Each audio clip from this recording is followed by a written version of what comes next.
Saya madu, paling jahe madu, madu pagi, teh madu, apa semuanya. Bukan madu orang ya? Iya. Kalau madu orang nanti piringnya pecah. Jadi itu murni warga Natuna. Bikin keramba, diisi Napoleon, hasilnya jutaan, bahkan mungkin kalau banyak kerambanya dan banyak tonnya bisa miliaran. Yang akan kita minta bantu adalah teman-teman TNI AL, kemudian juga Pak Kamla, kemudian juga KKP, dan juga yang paling efektif diantaranya adalah pengawasan langsung dari masyarakat. Kita buat kegiatan festival budaya daerah.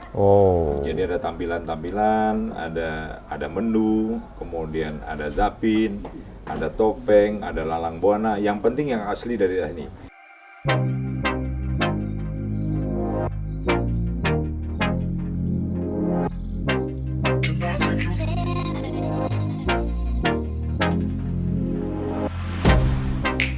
Get you out of my mind. It's like I feel it for the first time. Been thinking about you all night. I've been searching for this all my life. You're just my type. I've been looking for a boy who can treat me right. Your dark hair with those eyes so bright. They look into my soul and it sparks my life. Can I take you there? Like it was the first time. Do you remember? Can I take you there? Back to when we felt like this was forever. Can I take you there? Like it was the first time. Do you remember? Can I take you there? You're all I need. Selamat berjumpa kembali dengan kami, wawancara khusus Tribun Batam. Kali ini tamu spesial kami adalah Bupati Natuna Wan Suwandi. Selamat siang, Pak. Selamat siang, menjelang sore. Ini udah sore ya? Sore. Oh ya, udah sore. Selamat siang menjelang sore. Natuna itu satu kabupaten di Kepulauan Riau, disebut sebagai pulau terluar di Indonesia karena berbatasan dengan Vietnam, berbatasan dengan Malaysia di sebelah sana, bahkan sebagian dengan Kamboja kalau nggak salah. Dengan Kamboja.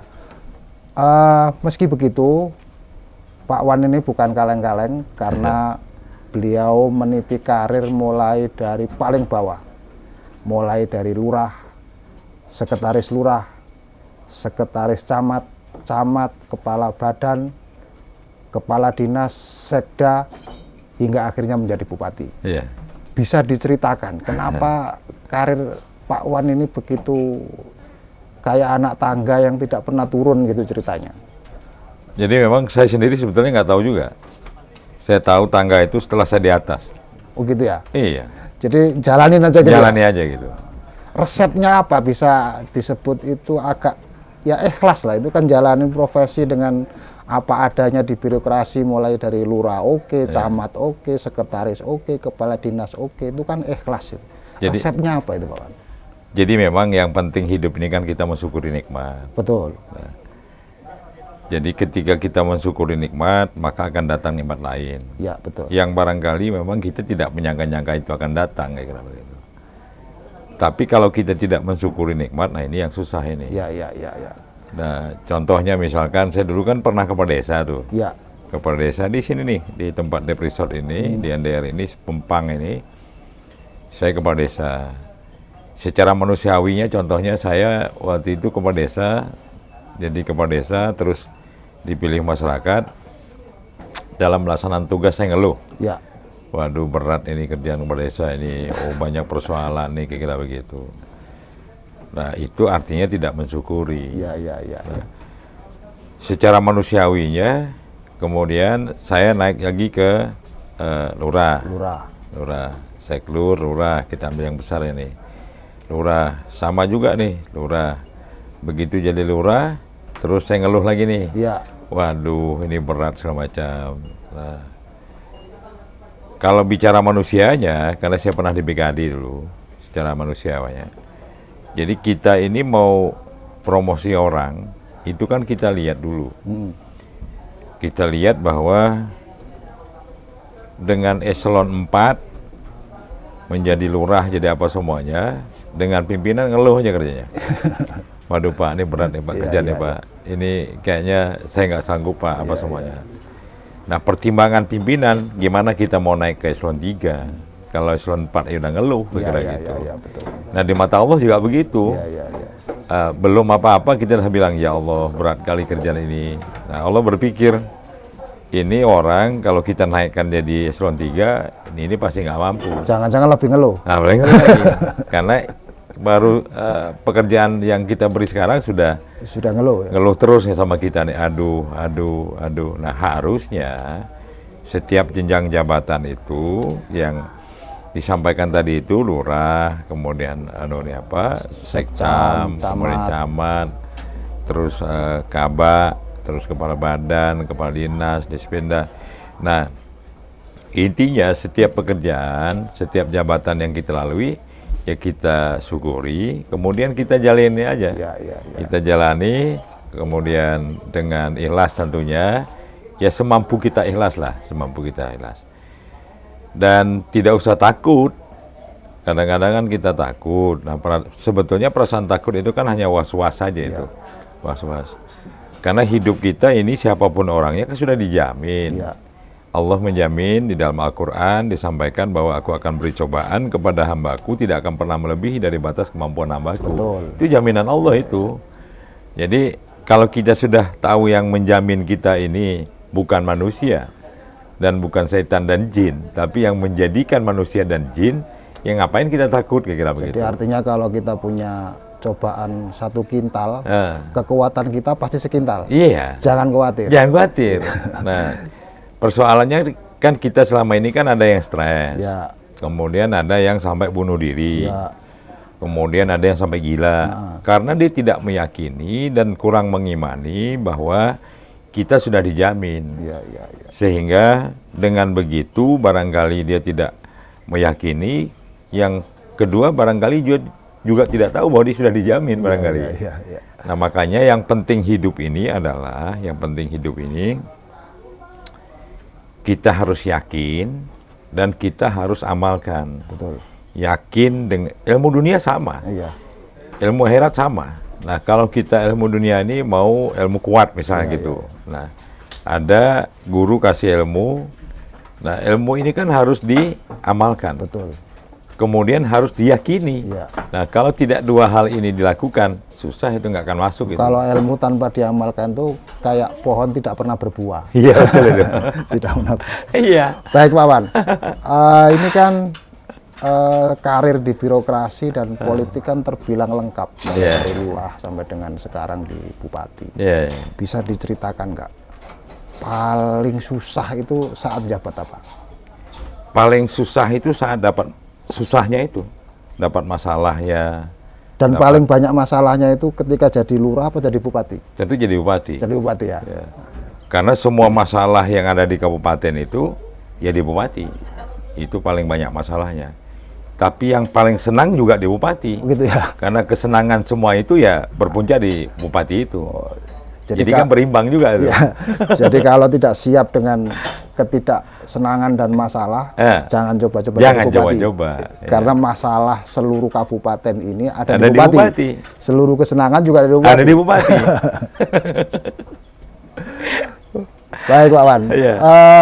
Di Natuna ini kan ada 250 sekian pulau. Dan yang berpenghuni sekitar 30%. 30 pulau ya. Sekitar 30%. Ini kan tidak mudah. Harus ke sana kemari dengan jarak yang luar biasa, bahkan ditempuh dengan melawan gelombang dan sebagainya. Ini resepnya apa? Pak Wan kok tetap bugar, sehat, bahkan rambutnya lebih putih saya. Ini resepnya apa Pak Wan? Jadi kembali ke cerita tadi, kita jalani aja. Jadi memang begini, hidup ini kan pilihan. Jadi hidup ini pilihan. Ketika kita sudah memilih, dari awal saya sudah memilih pegawai, kira-kira begitu. Jadi konsekuensi pegawai ya harus kita lalui. Karena pada awal itu tidak pernah orang tua, tidak pernah juga orang lain, dan kita juga tidak pernah merasa terpaksa. Ya itulah pilihan. Itu bicara pegawai, karena disitulah sumber sampai ke sekda. Begitu sudah sekda, saya pilih lagi nih, pilih jadi bupati, kan milih nih. Antara sekda dengan bupati, karena saya masih 9 tahun pegawai negerinya pada saat itu. Nah, ketika sudah memilih bupati, nah bupati ini kan bukan kita yang pertama, tapi ada bupati-bupati yang terdahulu. Nah, kerjanya seperti itu, kira-kira begitu. Nah, kalau sanggup itu, kita ikuti itu, dan apapun yang terjadi pada saat kita menjabat selaku bupati, ya harus kita lewati. Berarti nggak perlu ada jamu khusus atau ramuan khusus? Madu saja. Oh, madu ya? Madu. Kebetulan di sini ada penghasil madu. Madu. Juga? Saya madu, paling jahe madu pagi, teh madu, apa semuanya. Bukan madu orang ya? Iya. Kalau madu orang nanti piringnya pecah. Iya. Jadi karena apa? Karena memang kami di sini kan penghasil madu nih. Ya. Nah, madu itu sesuatu hal yang sangat bagus. Saya memang di rumah ada terus. Iya. Jadi kalau mau tidur madu, kalau mau pagi juga madu. Jadi hanya dengan cangkir teh kayak gini, kemudian dituang dengan madu untuk fisik, panas badan, saya pikir udah cukup itu. Oh, jadi. Tapi yang penting ada satu lagi. Ya, apa itu? Hati. Wah, betul. Nah, yang menyebabkan kita sakit, mau paru-paru, mau jantung, mau apa semuanya, itu bersumber dari hati. Hati itu ketika memang tidak tenang, tidak nyaman, itu berimbas kepada selera makan, selera minum, dan banyak hal lah yang menyebabkan kita kurang nafsu. Nah, itu kan bisa berimbas kemana-mana. Nah, makanya kalau bisa hati kita nggak usah ada sirik, tidak usah ada dengki, ya berupaya semaksimal mungkin untuk memutihkan diri, hati lah khususnya. Jadi mudah-mudahan dengan begitu, ya kita tenang aja lah mudah-mudahan. Insyaallah, amin. Jadi resep dari Pak Wan tetap bugar meskipun harus menjelajah ke pulau-pulau di tengah gelombang ketika gelombang sedang tinggi. Jaraknya juga tidak dekat. Satu adalah menikmati pekerjaan secara ikhlas. Sehingga inti dari obrolan kita tadi adalah Pak Wan begitu ikhlas sehingga mulai dari sekretaris lurah sampai dengan bupati hari ini sangat menikmati dan tetap bugar. Secara fisik hanya madu, asal bukan madu yang itu. Baik pemirsa, kita nanti akan ngobrol lebih jauh tentang pulau yang luar biasa ini. Tentu karena ini adalah pulau yang kalau tidak salah sekitar 80% berupa perairan. Dan sisanya adalah berupa daratan, tentu ada potensi kelautan yang luar biasa. Tapi jangan kemana-mana dulu, kita akan diskusikan setelah yang satu ini. Dia kadang-kadang masyarakat, saya tidak menyalahkan siapa juga, tapi dalam hal ini yang terjadi, ada juga seperti itu, meskipun tidak semuanya juga. Jadi makanya dengan ada kelompok begitu, kita coba dorong ke kementerian. Nah, dari kementerian tadi ada bantuan GPS. Jadi itu murni warga Natuna. Bikin keramba, diisi Napoleon, hasilnya jutaan, bahkan mungkin kalau banyak kerambanya dan banyak tonnya bisa miliaran. Nah, saya akan nanya-nanya lebih jauh pada Pak Wan. Ini penduduk kita kan sekitar 80 ribuan jiwa ya. Dan sebagian besar mereka adalah nelayan. Sejauh ini apa yang dilakukan oleh Pak Wan sebagai bupati untuk meningkatkan kesejahteraan para nelayan di wilayah kabupaten ini? Jadi memang kalau kita bicara nelayan, Natuna ini kan memang punya potensi yang besar. Betul. Bahkan itulah yang menjadi tulang punggung kira-kira begitu. Jadi sehingga ketika ada krisis, masalah COVID semuanya kita juga berjalan. Dari ikan. Nah, dan ikan tidak kena COVID. Tidak kena COVID. Dan yang kami lakukan itu adalah yang pertama diantaranya menjaga kelangsungan ekspor ikan. Karena kita sudah ada ekspor ikan ke Hong Kong. Dan itu COVID jalan juga. Nah, apalagi tidak COVID kira-kira begitu. Itu adalah ikan hidup, ikan Napoleon. Nah, tentunya di samping itu juga kita minta kepada masyarakat untuk memperluaslah kegiatan perekonomian ikan hidup itu. Nah, kalau nelayan biasa ini memang semenjak kita jadi bupati, nah kita memang ada program kemarin untuk membagi karang buatan. Karang buatan di laut. Nah, tapi terbentur aturan barangkali itu tidak dibenarkan meskipun Pemda yang program Pemda. Nah, makanya kita coba dorong ke kementerian. Jadi kemarin alhamdulillah ada juga dapat bantuan, dan bantuan itu sudah kita serahkan kepada nelayan berupa bubu laut, kemudian beberapa peralatan GPS. Nah, itu sudah diberikan, dan itu mudah-mudahan bermanfaat lah buat masyarakat, tentunya khusus nelayan. Meskipun kami juga menyadari banyak hal juga yang harus kami lakukan, karena memang bicara nelayan tradisional ini kemampuan nelayannya juga harus kita tingkatkan juga. Jadi sehingga dia tidak tradisional lagi. Dan ini kan tidak cukup hanya sebuah program, tapi juga harus kita tindak lanjuti dengan fakta di lapangan, dan termasuk juga merubah cara berpikir. Berpikir nelayan itu bahwa sebetulnya nelayan ini adalah sebuah pekerjaan yang sangat mulia dan punya potensi yang sangat besar. Nah, kalau memang dikerjakan dengan sungguh-sungguh, dan tidak nelayan saja, seperti yang lain juga begitu. Tapi kebetulan nelayannya adalah lebih banyak, ya maka ini juga harus kita dorong terus kepada masyarakat kami. Nah, sampai hari ini juga memang sudah ada juga ikan-ikan mati diekspor juga ke Singapura lewat pesawat. Kemudian ada juga gurita diekspor juga ke luar negeri, kira-kira begitu. Nah, makanya beberapa hal untuk perbaikan kehidupan nelayan ini melalui alat tangkapnya, juga peralatan semuanya, kita akan coba nanti dorong akan lebih baik lagi. Ada nggak misalnya kemampuan teknologi, kan kapalnya juga tidak gede-gede amat, peralatan tangkapnya juga mungkin terbatas.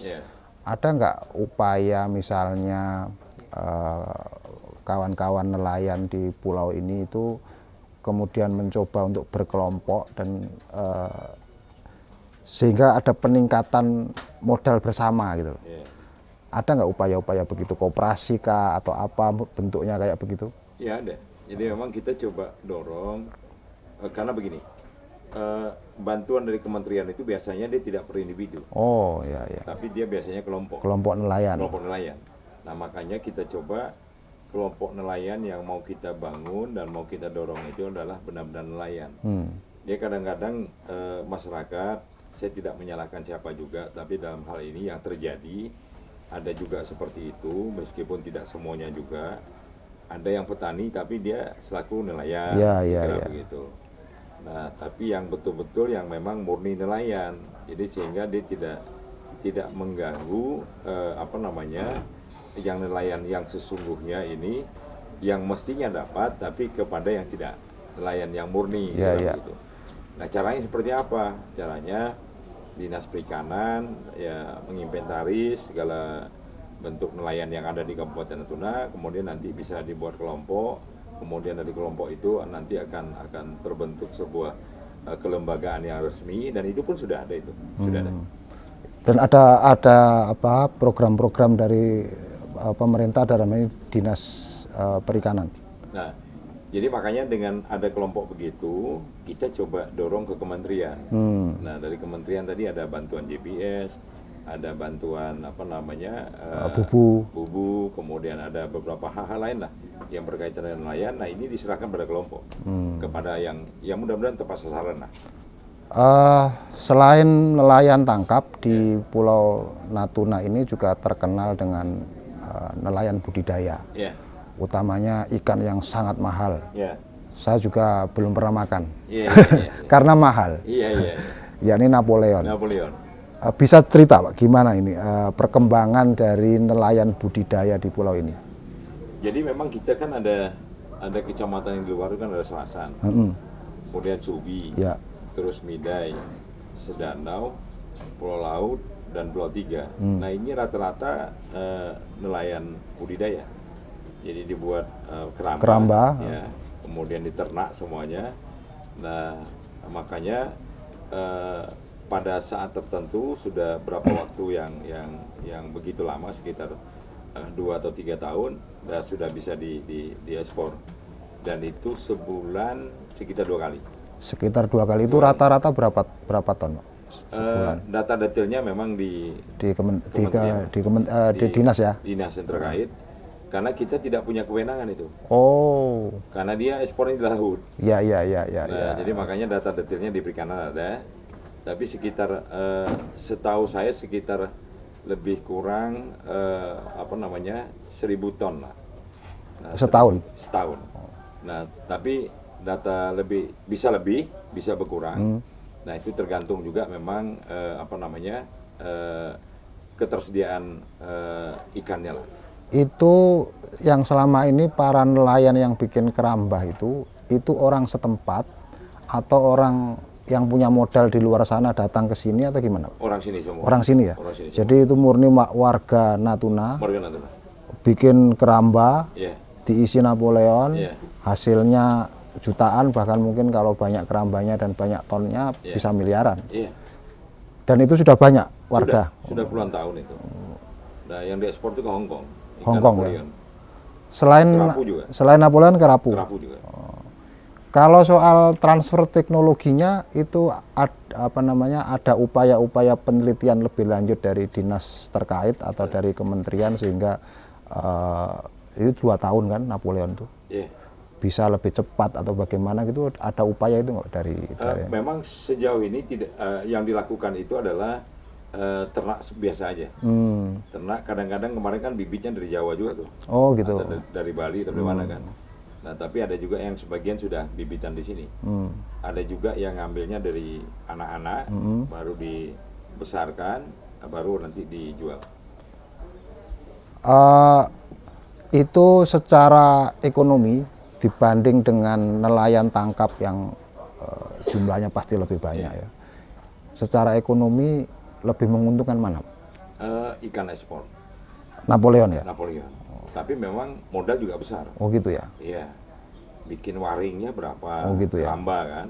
Kemudian merawatnya ikannya berapa lama tuh, setahun, sebulan, sehari, 2 hari, seminggu, sampai 3 tahun atau berapa tahun baru bisa. Karena dia punya berat yang sekitar 1 kiloan lah. Oh. Baru boleh diekspor. Ya. Kalau lebih dari itu bisa juga, tapi mungkin harganya agak murah. Tapi kayak remaja lah. Jadi kalau udah berumur mungkin agak kurang harganya. Kemudian agak kecil mungkin kurang enak. Nah tapi pas 1 kilo itulah yang paling pas untuk diekspor. Ada nggak kekhawatiran kalau seandainya ini kan secara ekonomi menguntungkan, kemudian warga banyak yang berusaha untuk melakukan hal yang sama, budidaya, kemudian terjadi tidak semua bisa terserap pasar ekspor. Ini ada nggak upaya-upaya membuka pasar baru selain Hong Kong ya selama ini? Iya. Selain Hong Kong, ada nggak? Selama ini memang tidak ada tempat lain.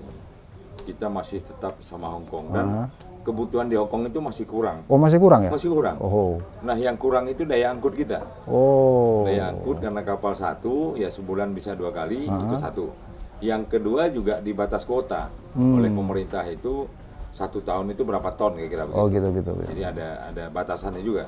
Jadi pemerintah tidak langsung mengelos ada sekian puluh ribu ton gitu, enggak. Ada batasannya 500 ton, 1000 ton atau berapa puluh ton gitu. Itu yang sudah dibatasi. Ada aturannya. Jadi luar biasa para pemirsa kalau ada yang berminat belajar budidaya ikan Napoleon bisa datang ke pulau ini.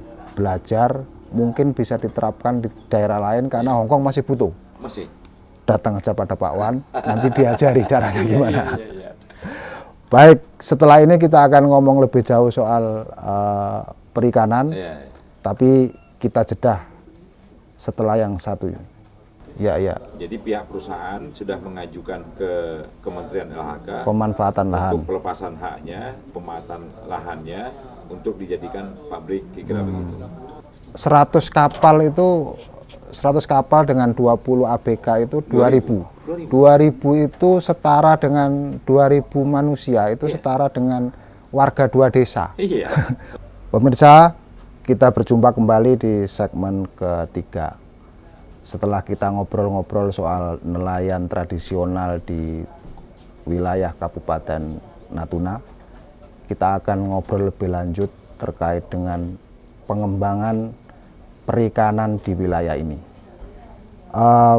Pak Wan, tadi kita sudah membahas tentang potensi ikan di wilayah ini, bagaimana rakyat di wilayah Natuna bisa hidup sejahtera dari perikanan. Bisa diceritakan nggak rencana ke depan atau mungkin sudah ada rencana terkait dengan pengembangan bagaimana potensi perikanan di Natuna ini membawa manfaat lebih besar, baik kepada wilayah ini atau kepada rakyat secara langsung. Jadi baik begini, sebelumnya barangkali saya ingin setback belakang dulu. Memang ada amanat Presiden untuk Natuna itu kan ada beberapa hal: pertahanan, perikanan, perwisata, migas, dan lingkungan hidup. Betul. Nah, berkaitan dengan perikanan ini sebagai tindak lanjut dari Bapak Presiden itu, sekarang ini di Natuna kan sudah dibangun SKPT, zamannya Pak Menteri, Bu Menteri Bu Susi. Nah, kemudian sudah ada kostorik juga di Selat Lampa itu sekitar 200 ton. Untuk bisa menampung 200 ton? Ya, 200 kostorik. Nah, selama ini memang ini sudah ada kegiatan. Ada kegiatan tapi kan belum optimal. Iya. Nah, makanya kita, Pak Wakil juga, saya juga, dan semuanya lah, kita selalu berupaya untuk mencoba menarik investor untuk datang ke Natuna. Dan oleh Bapak Presiden juga sudah ditandatangani Perpresnya. Kemudian dari Kementerian KKP juga sudah mengeluarkan aturannya, sehingga Natuna ini ditetapkan sebagai wilayah penangkapan ikan terukur. Penangkapan ikan terukur. Nah, itu ada di wilayah tangkapan 711. Yang wilayah, apa itu maknanya 711? Itu kayak 711 itu wilayah tangkapannya ada 718 dan segala macam lah. Kebetulan Natuna ini 711 wilayahnya, termasuk Bangka Belitung, kemudian termasuk Natuna, termasuk juga Laut Batam dan semuanya. Tidak Natuna saja. Itu masuk 771.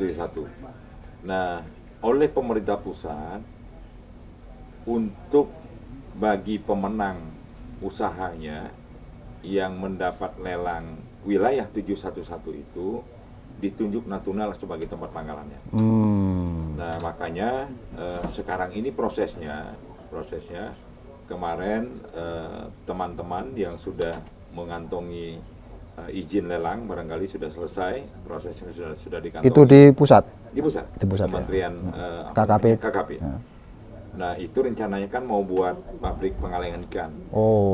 Kemudian juga membuat kostorik baru yang jumlahnya sekitar 3.000 ton. Ya. Kapasitasnya 3.000 ton. Ya, 3.000 ton.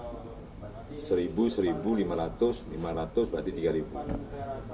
Nah, tahapannya sampai di mana? Tahapannya karena bicara kebetulan di Selat Lampa itu ada kenanya di hutan lindung. Jadi kalau hutan lindung itu kan di LHK. Iya. Jadi pihak perusahaan sudah mengajukan ke Kementerian LHK pemanfaatan lahan untuk pelepasan haknya, pemanfaatan lahannya untuk dijadikan pabrik, kira-kira begitu. Nah, kebetulan hari ini kita datang perpanjangan tangan dari pemenang. Nah, itu ada yang membawa kapal. Jadi kapal di Natuna ini rencananya sekitar 100 kapal. Yang dari perusahaan itu? Dari perusahaan itu. Perusahaan ini, nah kemudian dari 100 kapal ini, satu kapal itu minimal 50 ton sampai 100 ton. Nah, itu akan berpangkalan di Natuna. Nah, kemudian satu kapal itu sekitar 20 ABK. Berarti kalau dia 100 kapal bergerak itu berarti kan 2000 ABK. Iya. Yang akan datang ke Natuna. Nah, saya sampaikan ada beberapa hal. Yang pertama itu kita Natuna dukung. Tentunya dengan syarat harus tunduk dengan aturan pemerintah. Aturan pemerintah itu 30 mil itu untuk nelayan lokal. Ya. Nah, 30 mil ke atas itu untuk mereka itu. Nah, tapi di aturannya KKP, Kementerian KKP itu nelayan lokal itu bisa sampai ke ZEE. Lebih dari 30 mil. Nah, tapi yang dari luar, yang perusahaan tidak boleh. Nah, persoalannya sampai hari ini pabrik yang belum dibangun. Nah, masih proses segala macam di Kementerian Masalah Hutan. Nah, oleh perusahaan itu dia tetap mau bergerak dulu. Kenapa? Karena dia sudah menang. Iya. Kalau dia sudah menang dalam jangka waktu 15 tahun. Artinya dia boleh menangkap. Dia boleh menangkap selama 15 tahun. Nah, kalau dia tidak mengeksploitasi belum untuk mengolah kekayaan laut di Natuna, kan dia rugi. Iya. Karena sudah menang, bayar ke negara, kita kurang pasti tahu persis bayarnya berapa, tapi yang jelas ketika dia menang tentunya dia ada store negara. Nah, kalau dia tidak melakukan tangkapan dan pengolahan di sini, tentunya waktu berjalan tentunya akan rugi terus kira-kira begitu. Nah, oleh sebab itu makanya SKPT yang ada sekarang ini, nah itu akan dijadikan tempat pengolahan. SKPT yang ada sekarang. Iya. Nah, hari ini teman-teman lagi ngecek sampah. Kalau dia memang misalkan 200 kosorik, nah nanti akan ditambah lagi berapa kosorik sehingga menjadi berapa ribu kira-kira begitu. Nah, izin Allah memang ya kita dipertemukan juga begitu, izin Allah juga Natuna ditunjuk oleh pemerintah dan nanti akan diekspor dari sini. Ekspornya dengan negara tetangga, sebagaimana kita ketahui Natuna berdekatan dengan Cina, kemudian dengan Filipina, dengan Malaysia Barat, Brunei, Kamboja, Laos dan semuanya ada beberapa negara itu. Nah, nanti rencana ekspor dari sini.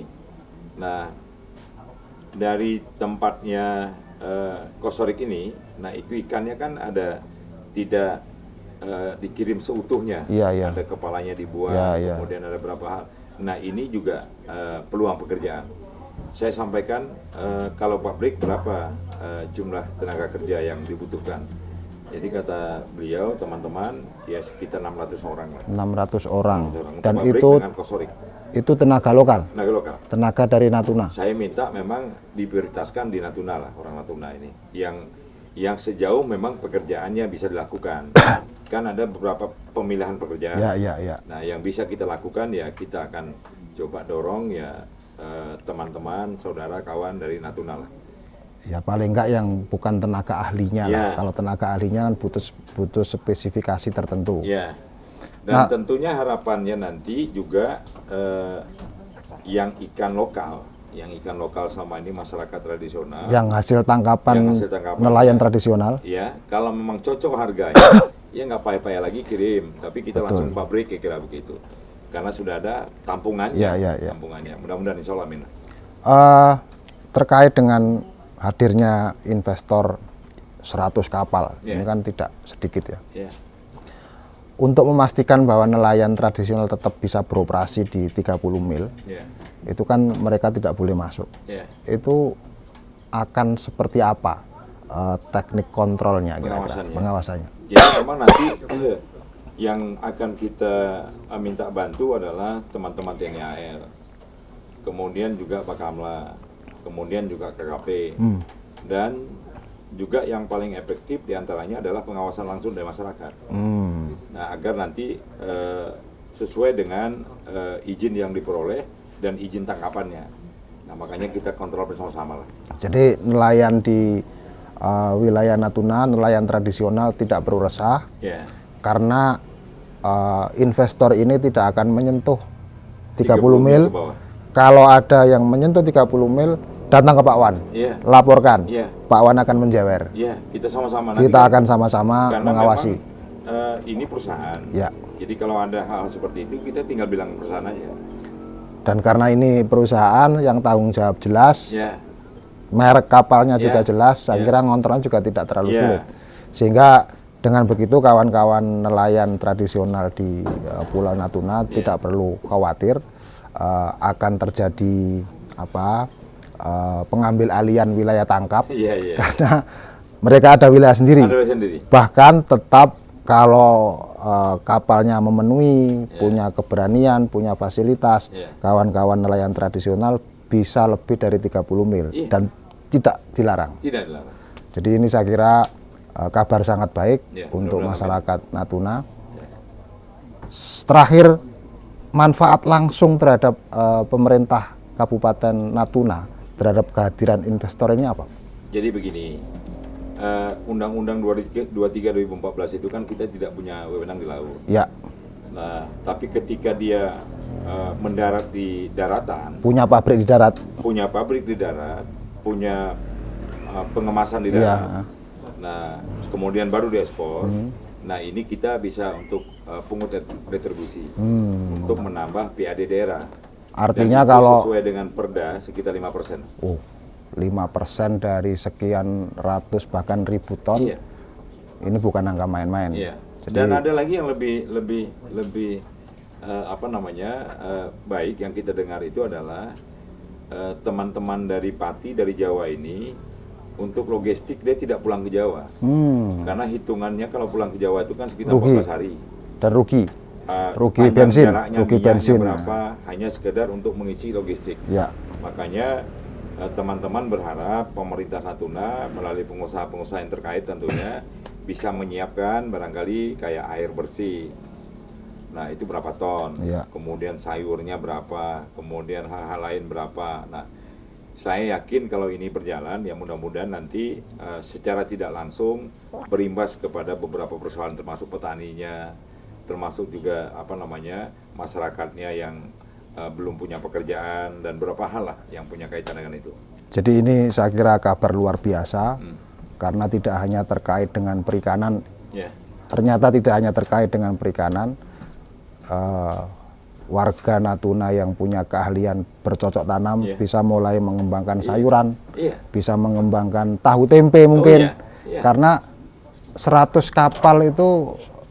kapal dengan 20 ABK itu 2000 itu setara dengan 2000 manusia, itu setara dengan warga 2 desa. Warga 2 desa itu. Kalau di kami ini 1 kecamatan malah. 1 kecamatan ya. Jadi itu konsumsinya aja udah luar biasa kan. Jadi ini adalah kabar baik dari Pak Wan bahwa semoga kita tidak terlalu lama lagi kita akan bisa menyaksikan pabrik pengemasan ikan ini beroperasi, sehingga efek domino tadi, baik dari sisi logistik, baik dari pendapatan pemerintah daerah, segera bisa direalisasikan. Cuman memang saya tambahkan, kehadiran yang 100 kapal itu, menurut informasi yang kita dengar langsung juga, itu tidak mesti harus 100 kapal gitu. Oh ya, pasti. Pasti. Coba dulu 10 kapal, kemudian logistiknya seperti apa, bisa terpenuhi tidak semacam. Kalau memang sudah clear semuanya, and clean, tidak ada persoalan, tambah lagi. Tapi kelimaknya 100 kapal. Pasti, karena pengusaha pasti dia akan punya cara, punya proses, punya hitung-hitungan. Dia tidak akan bunuh diri dengan menaruh 100 kapal langsung yang belum tentu berlangsung dengan baik. Jadi, dan itu juga jangka waktunya kan 15 tahun. Kalau memang nanti potensinya bagus, ikannya juga banyak, untuk memenuhi kebutuhan pabrik semuanya bisa diperpanjang lagi. Bahkan bisa jadi ada perusahaan baru lagi. Bisa jadi. Jadi ini karena prospeknya yang begitu luar biasa, dan sepanjang yang kita tahu Tuhan itu memberi ikan di laut tidak pernah habis. Jadi saya kira ini potensi yang sangat luar biasa. Baik pemirsa, kita akan ngobrol-ngobrol lagi dengan Pak Wan. Setelah kita ngomong soal laut, kita juga akan ngomong lagi soal laut, tapi dari perspektif yang lain, tapi setelah yang satu ini. Jadi yang batu-batu di belakang kita ini, para pemirsa, ini adalah batu khas Natuna. Kayaknya ini hanya ada di Natuna dan di Bangka Belitung. Nah. Oh, jadi di sini ada kapal dinasti Ming yang masih di dasar laut. Masih ada. Dan itu bisa diselami tidak sulit. Bisa. Pemirsa, setelah kita berbicara laut dari perspektif ikan, kita sekarang juga akan berbicara laut dari perspektif yang lain, yakni pariwisata. Pak Wan, selain dikaruniai Tuhan ikan yang banyak di Laut Natuna ini, juga dikaruniai pemandangan potensi alam yang luar biasa, baik pantainya, batu-batunya dan sebagainya. Bisa cerita nggak Pak, rencana Pak Wan untuk pengembangan wisata di Pulau Natuna ini kayak apa? Jadi memang kalau kita bicara wisata Natuna ini, tentunya setiap daerah itu kan punya potensi. Ya. Tapi kebetulan saya jadi Bupati Natuna, tentunya kita bicara potensi Natuna. Nah, Natuna ini memang punya potensi yang luar biasa, setidaknya menurut saya, dan banyak teman-teman yang juga menyampaikan hal yang sama lah. Nah, sebagai ending sampai hari ini, itu kan Natuna kan sudah ditetapkan sebagai geopark nasional. Nah, itu terkait dengan apa? Kenapa harus? Oh, terkait dengan batu ya. Dan budaya. Jadi yang batu-batu di belakang kita ini, para pemirsa, ini adalah batu khas Natuna. Kayaknya ini hanya ada di Natuna dan di Bangka Belitung. Makanya berkat batu-batu inilah Natuna ditetapkan sebagai geopark nasional. Silakan. Nah, cuman memang sekarang kan masih digiring untuk dijadikan geopark UNESCO. Oh. UNESCO dari Kemenlu tentunya. Iya. Nah, kita pemerintah daerah untuk menyiapkan beberapa dokumen yang terkaitan dengan itulah. Nah, makanya memang kita punya potensi yang luar biasa. Jadi sehingga teman-teman juga ada yang bertanya kadang-kadang bahwa kalau sampai di Batam itu kan kita melihat daerah industri, kemudian daerah transit, nah itu di Batam.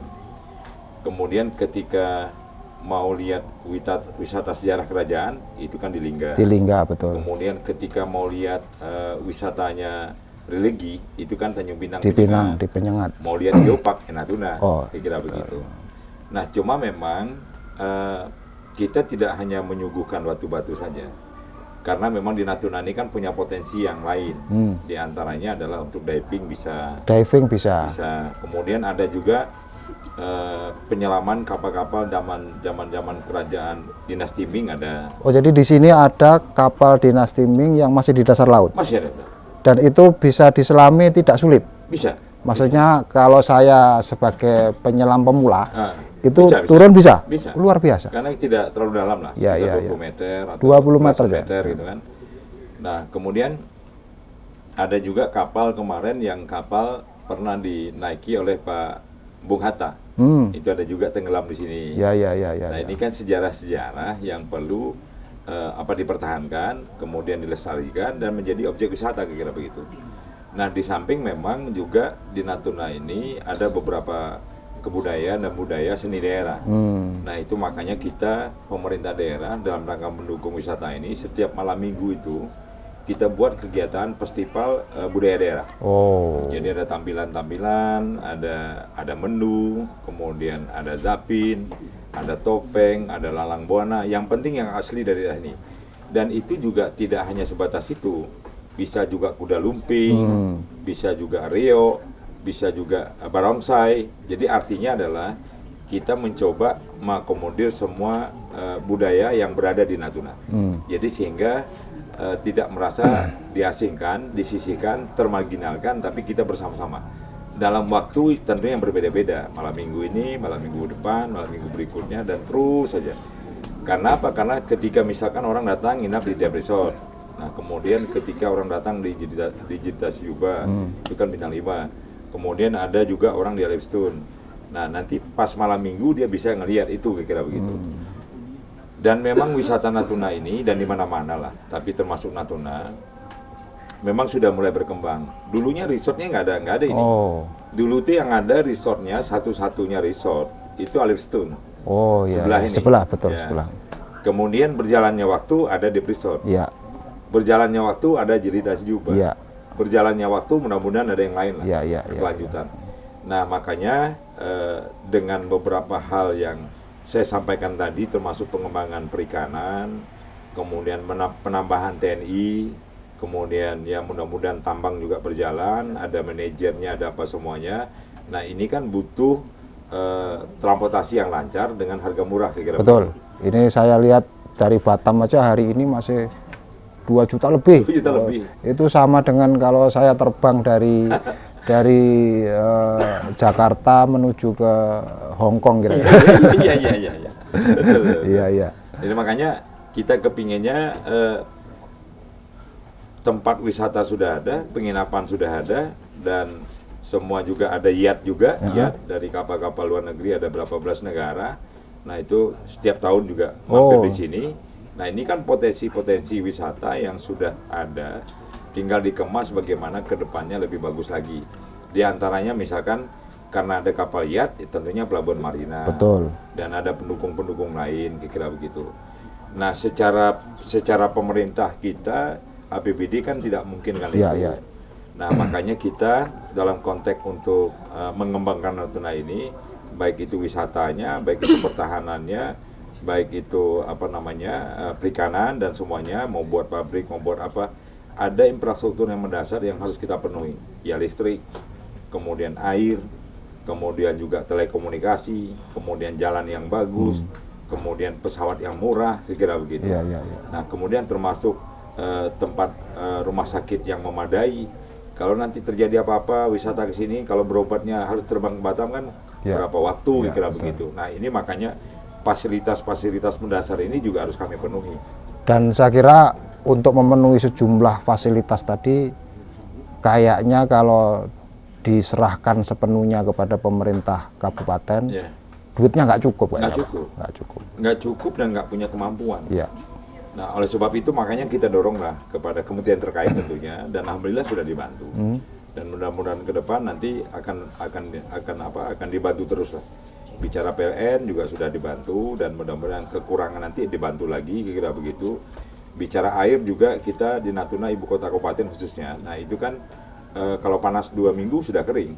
Tapi sekarang kan sudah dibangun dari Kementerian PUPR, BWSS. Nah itu kan sekitar 35 miliar, itu lumayan besar juga itu.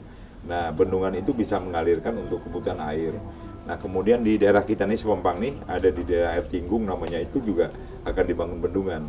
Kemudian di Kelanga juga bendungan. Nah karena di sini kan ada ion komposit. Jadi kebutuhan air itu tidak murni untuk masyarakat, tapi untuk TNI juga. Betul. Kira-kira begitu. Dan begitu adanya. Jadi makanya antara embung Sebayar, kemudian embung yang di air Tinggung Sepempang ini, kemudian embung yang ada di bendungan yang ada di daerah Kelanga, nanti dia menyambung untuk memenuhi kebutuhan TNI, karena di sini ada daya komposit, di sini juga ada komposit, kemudian di Teluk Buton ada juga, dan di Setengar ada juga. Yang mudah-mudahan ke depan nanti masalah air, masalah listrik dan semuanya akan bisa teratasi.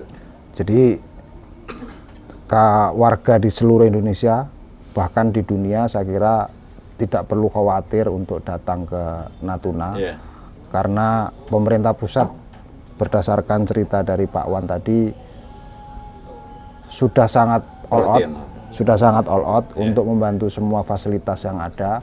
Tentu belum selesai, belum cukup, masih ada beberapa hal yang akan dikerjakan. Karena itu saya kira Natuna akan menjadi destinasi yang luar biasa. Ini tadi kita kembali lagi ke soal aksesibilitas, soal transportasi. Ini ada langkah konkret nggak yang dilakukan Pak Wan sehingga untuk menuju ke Natuna ini tidak harus semahal itu? Jadi bicara memang jembatan udara, karena jembatan satu-satunya yang efektif itu kan efisien dan waktu semacam jembatan udara, pesawat itu. Nah kita dari pemerintah semenjak saya jadi bupati ini sudah ketemu dengan Pak Erick Thohir, BUMN, karena kan Garuda di situ, Citylink di situ. Kalau maskapai swasta mungkin tidak mau, kita coba ke situ, kira-kira begitu. Nah kemarin kita ketemu beliau di rumah beliau. Nah Garuda buat sementara belum, Nah, tapi memang waktu itu diarahkan untuk ke Citylink. Citylink. Nah, bahkan kita sudah rapat dengan Kementerian Perhubungan, khususnya di udara, Dirjen Udara, bagian Direktur Angkutan Udara. Ya. Nah, sudah coba bahas. Nah, makanya kita kemarin menawarkan untuk Natuna ini penerbangannya itu bisa dari Jakarta Batam, ya, kemudian ke Natuna. Ya. Nah, karena memang dari Jakarta ke Batam kan sudah ada. Sudah ada. Tinggal dia nyambung ke Natuna. Betul. Nah, alternatif kedua kita juga tawarkan juga kemarin Jakarta Pontianak baru Natuna. Nah, kenapa kita ambil alternatif kedua? Karena dari segi jarak tempuh dari Natuna ke Pontianak itu kan lebih kurang 30 menit. 30 menit saja. Nah, kalau dari Natuna ke Batam itu lebih kurang 1 jam. 1 jam lebih sedikit kurang. lah. Ya. Nah, artinya kan separuh. Ya. Nah, dengan jarak tempuh yang 30 menit itu berimbas kepada masalah harga yang kurang. Betul, betul. Saya dapat hitungan terakhir itu dari teman-teman di maskapai bandara dari Kementerian Perhubungan melalui direktur yang dulu yang sudah ganti sekarang yang masalah angkutan udara itu, kalau ke Pontianak itu biaya lebih kurang 900.000 lebih kurang, ditambah PPN dan segala macam ya sejuta lebih, juta 100 atau berapa kira-kira begitu. Nah, ini kan cukup membuat irit kita. Betul. Karena ada beberapa pekerjaan, ada beberapa urusan yang memang selama ini yang terjadi itu kita lebih dekat dengan Pontianak. Ya. Yang kuliah juga lebih banyak ke Pontianak, kemudian sembako. Kalau di Selatan itu semuanya kebutuhan dari Pontianak. Kalau kita dari Natuna ini kan ada juga yang kapal sudah direct langsung dari Jakarta ke Natuna. Jakarta Natuna. Ya, kapal asli sini ya. Nah, dengan adanya pesawat, kemudian ada juga sembako ke Kalimantan, ini kan juga menambah mudah untuk masyarakat berhubungan lah, kira-kira untuk dua daerah ini dengan Pontianak dengan Kabupaten Natuna dengan biaya murah, kira-kira begitu. Ya, tapi kan saya tidak mengatakan kapan waktunya, tapi mudah-mudahan nanti berjalan waktu akan sampai lah itu. Nah, di sisi lain yang kita lakukan adalah kita coba kemarin menyurati 6 air. Nah, itu kita minta 1 minggu itu 3 kali. Batam Natuna. Senin, Kamis sama Sabtu. Nah, buat sementara ini yang sudah dipenuhi itu Kamis dengan Sabtu. Iya. Dan yang terjadi harga murah tiket ya Kamis Sabtu. Iya. Kenapa? Karena ada persaingan maskapai. Betul. Nah, makanya tujuan kita di samping memang untuk menambah penerbangan itu tujuannya adalah menambah orang datang, tapi tentunya dengan harga yang murah. Karena ada persaingan harga. Jadi tidak monopoli lah kira-kira begitu. Ya mudah-mudahan lah, insyaallah. Saya kira upaya yang dilakukan Pak Wan perlu, yang bisa kita lakukan tentu kita berdoa, karena usaha, tidak mungkin kita datang ke Kemenhub demo dan sebagainya. Jadi pasti kita akan berdoa. Karena ini tidak hanya masalah pariwisata, tapi juga pergerakan warga di Natuna agar akses ke Batam, akses ke Jakarta, akses ke Pontianak dengan mudah. Karena ada kegiatan-kegiatan selain pariwisata yang harus dilakukan di banyak tempat oleh warga Natuna. Dengan harga yang murah, harga tiket pesawat yang murah, saya kira pergerakan orang akan semakin lancar, dan pergerakan orang makin lancar itu artinya ada peningkatan ekonomi. Amin. Saya kira begitu, Pak Wan. Pemirsa sekalian, demikian bincang-bincang kami dengan Pak Wan, Bupati Natuna, tentang perikanan, tentang laut, tentang pariwisata, bahkan terakhir kita tentang udara yang biaya transportasi udara yang mahal dan upaya-upaya yang sedang dilakukan. Terima kasih Pak Wan. Sampai berjumpa kembali dengan Tribun Batam dan pemirsa Tribun Batam. Kita akan ngobrol-ngobrol lagi tentang banyak hal, karena di Natuna ini tidak hanya perikanan, tidak hanya pariwisata, tapi ada potensi-potensi lain yang luar biasa. Amin. Mudah-mudahan. Pemirsa, demikian wawancara kami. Selamat siang.